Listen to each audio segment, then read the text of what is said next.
10 मुहर्रम को न्याज पकाएं ना, न्याज, तो इस तरह की न्याज ना पकाएं जिस तरह की रूटीन में हम न्याज पकाते हैं कि मैंने दे दिया है 5,000 रुपया, मस्जिद में चावल पक जाएंगे, और चावल पका के तो बांट दो।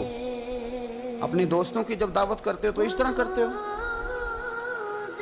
अब तो ढूंढ के लाते हो कि होटल कौन सा अच्छा है। कभी ऐसा भी हुआ है कि टेंट वाले बर्तनों में आपने खाना दे दिया हो, दोस्त आए और न्याज हो इमाम हुसैन के नाम की, और तेरे बर्तन भी धुले हुए ना हो, मुझे पता ही कोई ना हो। मेरी वालदा साहबा कहा करती थी कि जिसने 10 मुहर्रम को लंगर बांटना है ना, जिसने पकाना जिसने, वो तो अलग बात, जिसने बांटना है वो भी वुजू करके आए, वो भी वुजू करे।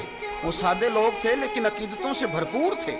ये बहसों में ना उलझे कि वो फलाना क्या कह रहा है, फलाना किधर जा रहा है, वो फलाने चूंकि इधर जा रहे हैं। हम किसी की जिद में क्या अहले बैत से प्यार करेंगे या किसी के कहने पर प्यार करेंगे? अहले बैत हमारा ईमान है।